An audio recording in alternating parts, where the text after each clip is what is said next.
बहुत बहुत स्वागत है आप सभी का। आप देख रहे हैं लोकनायक समाचार। इस वक्त हम आप पहुंचे हैं जिला शामली के ग्राम भूरा में।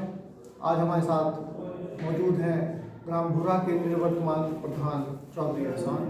आज हम उनसे बात करेंगे। त्रिस्तरीय चुनाव होने वाले हैं। त्रिस्तरीय चुनाव के मद्देनजर वो प्रधान जी की एक बार फिर से दरकार है। बहुत बहुत स्वागत है प्रधान जी आप सभी का हमारे चैनल को समझने के लिए।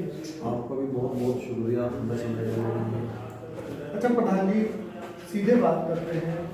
पहला सवाल कि आपने प्रधान पद पर रहते हुए पिछले 5 साल में कौन कौन से कार्यों को आपने कराने का काम किया?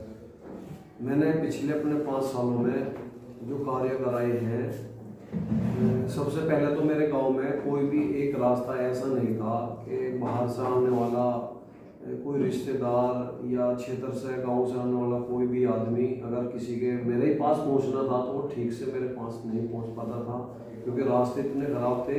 वो कोई रास्ता गांव से एंटर करने का था ही नहीं कि वो ठीक ठाक एंटर कर जाए गाँव के अंदर। मैंने अपने मेन रास्ते सबसे पहले कराए। एक मेरे गांव के बीच का रास्ता था जो PWD से था, तो लगभग 2 करोड़ की लागत से वो रास्ता बना। उसके लिए मैं 2-3 बार लखनऊ गया, PWD ऑफिस गया, मैंने वो काम कराया। और मेरे गांव में टंकी लगी थी लेकिन उसकी पानी की सप्लाई नहीं थी। किसी हद तक मैंने कोशिश करके उसकी पानी की सप्लाई कराई। अभी कुछ एरिया बचा हुआ है जिसमें पानी नहीं आ पाया, उसके लिए भी मैंने अभी लगभग 1 महीना पहले पाइपलाइन लगवाई। तो मेरा उद्देश्य है कि उसको भी मैं घर घर पानी पहुंचाऊंगा। दूसरा ये, मेरे गांव में एक प्राइमरी स्कूल है 3 नंबर यहीं अड्डे भी, तो उसकी इतनी बुरी हालत थी कि उसमें जैसे बच्चों की पढ़ाई होती थी, पढ़ाई के बजाय उसमें लोग स्मैक पीते थे। सरकारी स्कूल के अंदर स्मैक पीते थे। उसकी कोई दीवार नहीं थी, जर्जर हालत थी। तो मैंने उसका काम करा। स्कूल का लगभग 20-25 लाख के समथिंग उसमें पैसा लगाया, उसका काम कराया। आज उस स्कूल की वो स्थिति है इंशाल्लाह कि मैं तो मानता हूँ कि जिले में पहले नंबर पर हमारा स्कूल आएगा अगर उसको देखा जाए। नहीं, ऐसे कौन से विशेष कार्य आपने कराए? क्या सिर्फ दीवारें बना देने से वहाँ पर जो है पहले नंबर पर आ गए? ऐसा क्या कारण है? कितने बच्चे हैं स्कूल के अंदर? अब से 5 साल पहले लगभग मेरे ख्याल से 20-30 बच्चे आते थे उस स्कूल में, क्योंकि पेरेंट्स भेजते नहीं थे, डर लगता था। ऐसे माहौल में तो कोई भी नहीं भेजेगा। वहाँ पे एक लड़के की डेथ हुई है स्मैक पीते हुए। रात में स्मैक पी रहा था, मर गया, पता नहीं किसने मारा है, क्या हुआ। एक दहशत का माहौल था, दहशत रहती थी, बच्चों को भेजते हुए भी डरते थे लोग। आज उसकी स्थिति है, हमने उस पर शिक्षा पे ध्यान दिया। यहाँ टीचर नहीं थे स्कूल में, मैंने BSS साहब से कह के हाँ टीचर अवेलेबल कराया आज की। तो स्कूल में आपने 20-25 लाख रुपए का काम कराया। आज बच्चों के अंदर कितने बच्चे हैं स्कूल के अंदर? लगभग 200 प्लस बच्चे हैं। और स्टाफ वही है? दो टीचर्स का स्टाफ? नहीं, स्टाफ तो और बढ़ा दिया है। अच्छा, स्टाफ भी बढ़ा है। ठीक है। मेरे गांव में स्कूल है, 5 स्कूल हैं सरकारी। सभी स्कूलों में कार्य कराई है मैंने। शौचालय बनवाए हैं और उसमें RCC की सड़क डलवाई है, टाइलों की सड़क बनवाई है। मतलब बेहतर स्थिति, अच्छी स्थिति। और रही और कार्यों की बात, मेरे गांव में पहले जैसे वही राशन की दुकानें थी, तो यहाँ पे लोग जो है राशन नहीं मिलता था लोगों को, तो हमने सरकारी दुकान से तो लोगों के राशन कार्ड बनवाए हैं। डीलरों से कह के सभी लोगों से राशन दिलवाए। आज मेरे गांव में लगभग 70% लोगों को राशन मिलता है। अच्छा, इस बार आपके पिटारे में क्या है? पिछले 5 साल आपने अपनी ओर से आप बता रहे हैं बहुत विकास कार्य करा है, तो इस बार आप क्या करेंगे? क्या टारगेट आपने रखे हैं? इस बार हमारा टारगेट है अपने गांव में सबसे पहले तो हम एक लाइब्रेरी खुलवाएंगे बच्चों के लिए। जो हमारे बच्चे पढ़ रहे हैं, बच्चियाँ पढ़ रही हैं, उनके लिए बहुत सी जगह मतलब एक माहौल नहीं मिल पाता घरों में बच्चों को पढ़ने के लिए, तो हम लाइब्रेरी खुलवाएंगे। और उस लाइब्रेरी में एक वाईफाई भी लगवाएंगे ताकि बच्चों को पढ़ाई करने में पढ़ने सर में ये बहुत एडवांस सोच है आपकी, जो आप बताएं कि लाइब्रेरी गांव के अंदर लाइब्रेरी बनाना और उस लाइब्रेरी के अंदर भी वाईफाई का प्रबंध कराना, इस चीज़ के लिए आप बढ़ने की बात करें। तो हमारा मेन उद्देश्य बच्चों की पढ़ाई पर रहेगा, क्योंकि मेरा खुद परिवार एक शिक्षित परिवार है। मेरे घर से मेरी सिस्टर जज है, मेरी भतीजी जज है, मेरे ताजी एसडी ऑफिसर है, मेरे भैया एडवोकेट है, इलाहाबाद में एडमिनिस्ट्रेटिव ऑफिसर है, मेरी भतीजी ऑफिसर रही। बच्चे 7-8 लड़के मेरे घर से पुलिस में हैं, 11 एडवोकेट है घर में। हमारा मेन उद्देश्य बच्चों की शिक्षा में रहेगा। हम लाइब्रेरी खुलवाएंगे, दूसरा एक स्टेडियम, हम गांव के अंदर स्टेडियम लाएंगे, इंशाल्लाह स्टेडियम बनवाएंगे। मैंने अभी भी एक बच्चों के खेल के लिए दौड़ने के लिए एक ट्रैक बनवाया है। हमारे यहाँ के जो युवा लड़के थे वो रोड पर दौड़ते थे, हमें भी डर रहता था, मेरे घर से भी बच्चे जाते हैं और गाँव के भी जाते हैं कि रोड पर कोई हादसा न हो, इसलिए मैंने एक ट्रैक बनवाया। आज मेरे गाँव के जो युवा लड़के हैं सभी वो ट्रैक पर अपनी तैयारी कर रहे हैं, फौज के लिए, भर्ती के लिए, फौज में, आर्मी में, पुलिस में, जिस चीज़ में भी बच्चों का मन है वो अपनी तैयारी कर रहे हैं। तो इंशाल्लाह अब की बार हमें स्टेडियम मिल जाएगा। हमारी शुभकामनाएं है इस काम के लिए, ये बहुत अच्छा काम है। आपने यहाँ पर अगर मिनी स्टेडियम भी ले आते हैं वो एक बहुत बड़ी उपलब्धि होगी। खैर अच्छा एक बात बताइए, महिला उत्थान एवं युवाओं के लिए आप क्या करना चाहते हैं? क्योंकि देखिए ये 70 से 80% जो आबादी आती है वो 50% आधी आबादी तो महिला होती है और 30%, 25 से 30% जो आबादी रहती है वो युवाओं की है। तो आप इस 80% आबादी के लिए क्या आप किस तरह से विजन लेकर के चलते हैं, क्या विजन है आपका?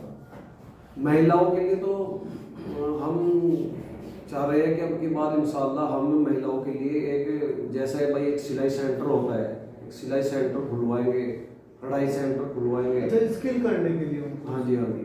एक उनमें एक जागरूकता पैदा करेंगे कि भाई जैसे एक समूह होता है 10 लेडीज का या 5 का एक ग्रुप बनवा के जगह जगह गाँव में सेंटर खुलवाएंगे।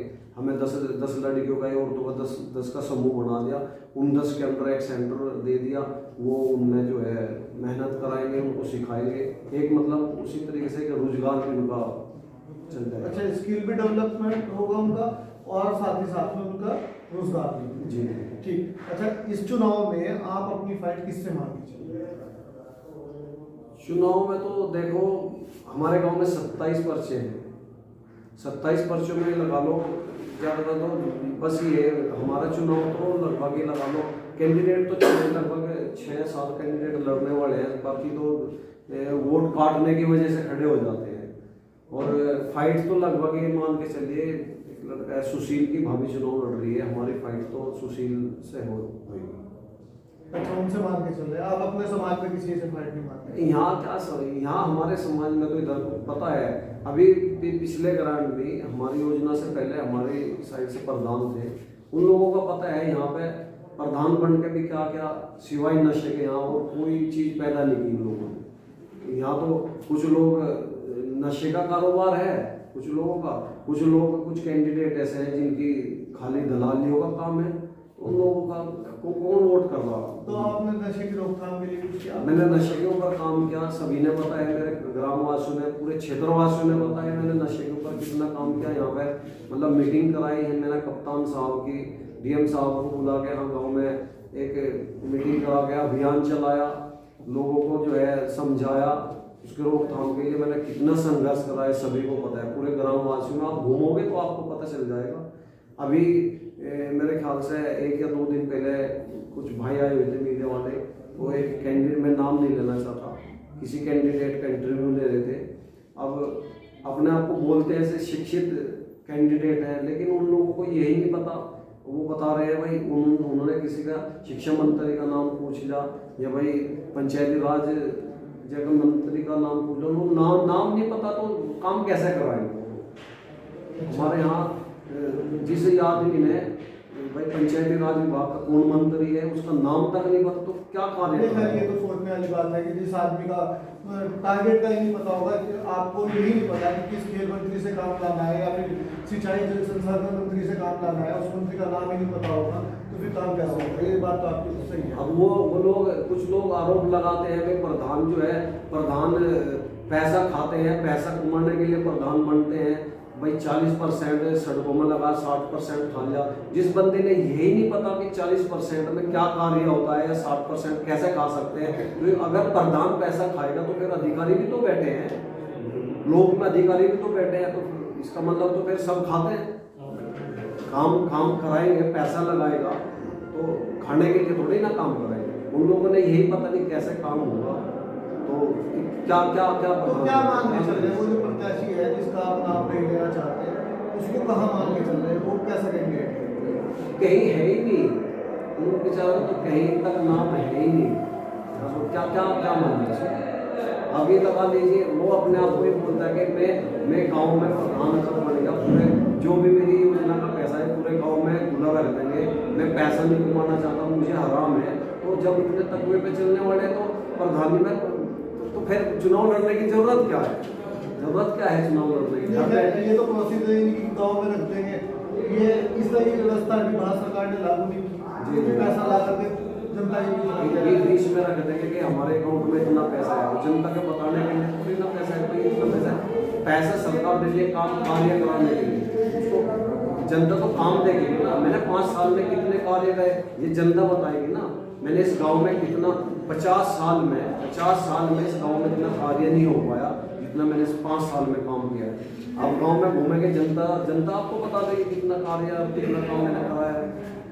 और अब की बार भी इस इलेक्शन में भी जनता बता देगी कि हमने कितने काम किए, तो 2 तारीख में पता चल जाएगा। आप श्योर हैं अपनी जीत को लेकर? इंशाअल्लाह पूरा श्योर हूँ, क्योंकि मैंने जनता का प्यार मिल रहा है, मैंने पब्लिक का प्यार मिल रहा है।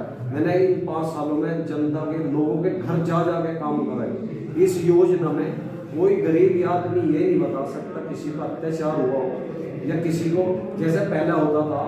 मेरे गांव के अंदर ये मेरा गांव पूरे इस एरिया में फेमस है। यहाँ पे डरावनी माहौल रहता था, लोगों को फर्जी मुकदमों में फंसाते थे, गरीब आदमी तंग करते थे। इस 5 साल में कोई एक आदमी बता दे। देखो इसमें सरकार का भी सहयोग है, सरकार का भी बहुत बड़ा सहयोग है। आपको सहयोग मिला? जी, सरकार का बहुत बड़ा सहयोग है कि गुंडागर्दी खत्म हो गई है। आज कोई फर्जी मुकदमा नहीं लिखा सकता, लेकिन उसमें फर्जी मुकदमा लिखाने में गांव के जिम्मेदारों के भी हाथ होते हैं। अगर एक गिरोहबंदी हमें इन 5 सालों में कोई एक बंदा खड़ा हो गया ये बता दे कि किसी को पार्टीबाजी में फर्जी मुकदमे में फंसाया हो, किसी के झगड़े कराए हो या एक पार्टी को लेकर थाने में जाकर मुकदमा कराया हो, कोई एक बंदा बता दे तुम निष्पक्ष होकर काम कराया। बिल्कुल नहीं, कोई हिंदू मुस्लिम की राजनीति नहीं करी 5 सालों में। अगर मेरे गांव में 36 बिरादरी है, फकीर है, जुलाई है, तेली है, ब्राह्मण है, वाल्मीकि है, कश्यप समाज है। कोई मात्र एक आदमी ये बता दे हमारे साथ जो है जातिवाद का कोई काम कराओ। मेरे गांव से अगर इतने से बालक ने वाल्मीकि के बालक ने भी अगर फोन करके क्या प्रधान जी काम में घर पे जाकर उसका काम करा। वाल्मीकि की गली 50 सालों से किसी ने नहीं बनवाई, मैंने बनवाई। तो जब लोगों के में इतने काम करा तो उनका प्यार मुझे मिल रहा है, उनका वोट मुझे मिल रहा है, तो इंशाल्लाह चुनाव जीतूंगा। यहाँ पे तो किसी से फाइट है ही नहीं, मेरी पूरी फाइट है सुशील है, उसकी भाभी चुनाव लड़ रही है, मैं अपनी फाइट सुशील से मानता हूँ। अच्छा, उनसे मानते हैं आप? उससे मानता हूँ। ठीक। अच्छा, कोरोना काल को लगभग 1 साल से ज़्यादा हो चुका है और इस बीच में पूरा 1 साल आपका होगा, तो इस दौरान आपने क्या काम करा है? कोरोना काल में जब कोरोना चला, महामारी चली, देखो हमने लोगों को समझाया, घर घर जाके समझाया कि भाई ये एक महामारी है, बीमारी है, इससे बचने के लिए हमने मास्क भी वितरण किए, लोगों को समझाया भाई सैनिटाइजर घर से बाहर बेवजह के बाहर ना घूमो, घर के अंदर आओगे तो भाई साबुन से हाथ धोना, सैनिटाइजर करना। भाई इस लॉकडाउन में कुछ गरीब लोग परेशान हुए जो डेली वेज पे काम करते थे, बेचारे इतना राशन ला के खाते थे, उनको राशन भी वितरण कराया हमने, घर घर जाके पूछा उनसे जो परेशानी है, जितनी भी हमसे मदद हो सके उनकी मदद की है हमने। अच्छा, एक कोरोना के टाइम में मैंने अपने गांव में टीम बुलवा के टेस्ट कराए ग्रामवासियों के, उसमें बल्कि 3 पॉजिटिव भी आए थे, उनको भिजवाया तो वो भी ठीक हो गया। आगे थोड़ा बहुत था उनको, लगभग 10 दिन में वो ठीक हो गए थे। अच्छा। मैंने खुद अपना भी टेस्ट कराया। यहाँ पे एक लोगों ने वहम फैला दिया था कि कोरोना वरोना कुछ नहीं, लेकिन ये बीमारी है, उसको समझना चाहिए हम लोगों को। मैं तो अपील भी करता हूँ लोगों से कि कोरोना है, बीमारी है, इसमें सभी ने सहयोग भी करना चाहिए, एहतियात बरतनी चाहिए। अभी भी महामारी चल रही है, मैं तो सभी से ये भी अपील करता हूँ कि अब भी थोड़ी एहतियात बरतो, मास्क लगाए, 2 गज की दूरी रखें, जो गाइडलाइन है उसको फॉलो करें। अच्छा, अब बस आप ये बता दीजिए हमारे चैनल के माध्यम से आप जनता से क्या अपील करना चाहते हैं? आपके चैनल के माध्यम से, अच्छा मैं एक बात और कहनी चाहूँगा भाई, जैसे मेरे ग्रामवासियों ने ये भी पता है, आज से 5 साल पहले मेरे क्या हालत थी।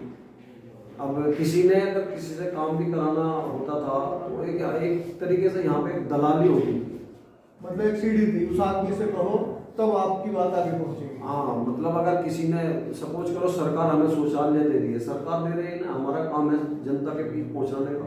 तो शौचालयों पे भी बहुत बड़ी दलाली हुई हमारे यहाँ पे, पता नहीं कितने लाख रुपए लोगों ने ऐंठ लिए, किसी से 6,000 रुपये, किसी से 3,000 रुपये, मकान आए मकानों के किसी से 80,000 रुपये, किसी से 1 लाख रुपये।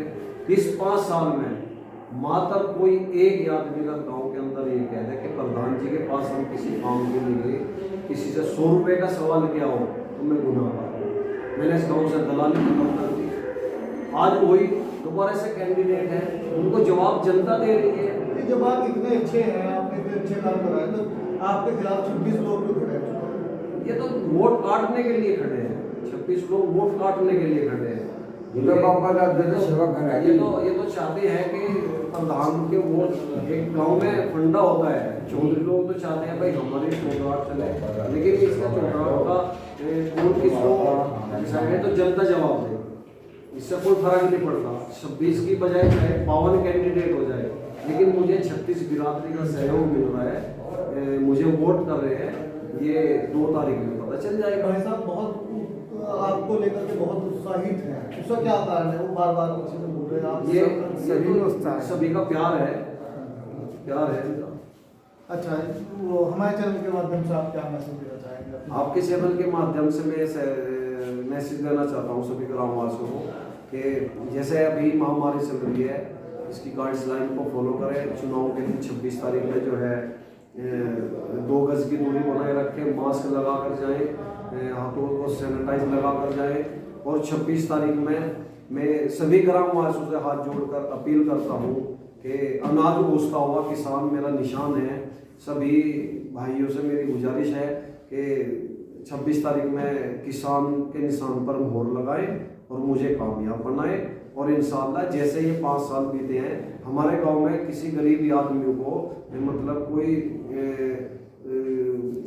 किसी तरीके का भाव नहीं देता था। अब की बार ग्रामवासियों को पता है कि गरीब आदमी पूरे तरीके से आज़ाद रहे, जिसका जो काम हुआ डायरेक्ट आए और गरीब लोगों के काम हमने करे। तो अब भी मैं गरीब लोगों से भी, अपने सभी भाइयों से अपील करता हूँ कि इन 5 साल के कार्यकाल को देखते हुए, कार्य को देखते हुए, ध्यान में रखते हुए तो मुझे वोट करें। और इंशाल्लाह आगे भी जितना सहयोग मैंने पब्लिक के लिए करा, पब्लिक ने मेरे लिए करा, तो मैं ये आशा करता हूँ कि आगे भी ऐसा ही चलता रहेगा इंशाल्लाह। और मैं अपने सभी भाइयों से, सभी दोस्तों से ये भी कहना चाहता हूँ, भाई ये मेरा परिवार हो गया, भाई मेरे यार प्यारे हो गए, जो दूसरे परिवार को छोड़ के परिवार वाले मेरे साथ जुड़े हैं, वो भी मेरा ही परिवार हो गया। तो मैं उनको भी एक विश्वास दिलाना चाहता हूँ कि भविष्य में इंशाल्लाह कभी भी जहाँ भी मेरी ज़रूरत होगी 24 घंटे कंधे से कंधा मिलाकर उनके साथ रहूँगा। किसी चीज़ की मतलब घबराने की ज़रूरत नहीं है, हर समय में हर वक्त पर आपके साथ रहूँगा, आपके काम करूँगा।